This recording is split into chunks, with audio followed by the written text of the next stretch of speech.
माननीय प्रधानमंत्री जी ने केंद्र सरकार के सभी कर्मचारियों के लिए 8th सेंट्रल पे कमीशन को मंजूरी दे दी।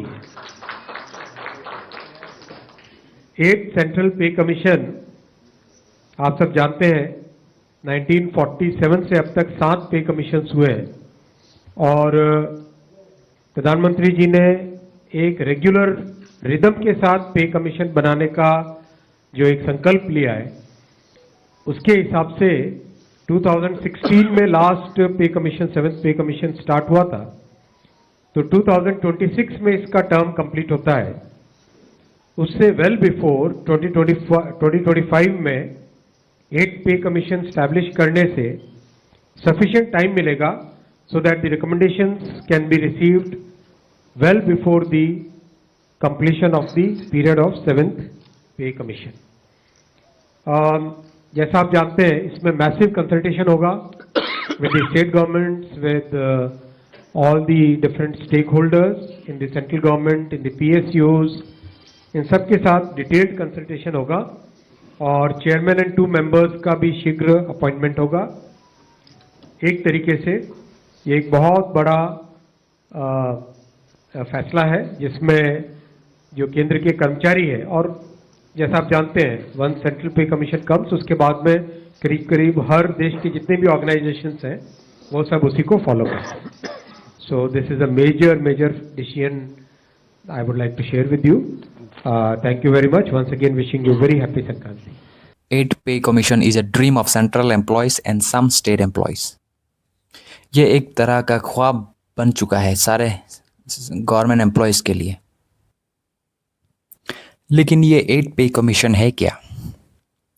According to the Kotak institutional equities estimate, 8th pay commission के आने से एम्प्लॉयज़ की बेसिक सैलरी 18,000 से 30,000 तक हो जाएंगे और इसके कुछ रिपोर्ट्स भी है जिसमें फिटमेंट फैक्टर 1.8x होगा, सैलरी हाइक 13% होगा और फिजिकल बर्डन 0.6 से 0.8% ऑफ द जीडीपी हो जाएंगे। और इसमें एस्टिमेटेड गवर्नमेंट का एक्सपेंडिचर है 2.4 to 3.2 लाख करोड़, जिसमें पेंशन भी इंक्रीज होंगे और इसमें एरियर्स पेमेंट भी है। अब आपके मन में ये सवाल होगा कि ये 17 मंथ्स का एरियर्स क्या होता है। आइए मैं इसको समझाता हूँ।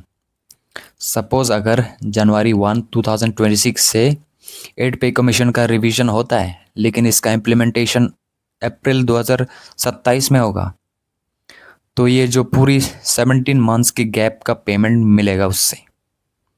But this is just based on the current speculations. इसकी कमीशन अभी भी फॉर्म नहीं हुई। ये कहा जा रहा है कि कमीशन तकरीबन 50 लाख सेंट्रल एम्प्लॉयज़ और तकरीबन 65 लाख पेंशनर्स की अलाउंस को रिवाइज करने वाले हैं।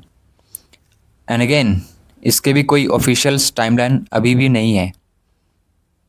फाइनेंस मिनिस्ट्री ने पहले ही घोषित कर दिया है कि डिफेंस मिनिस्टर, होम अफेयर्स और डिपार्टमेंट ऑफ पर्सनल ट्रेनिंग के साथ कंसल्टेशन करके ही फैसिलिटेट करेंगे पूरी प्रोसेस को।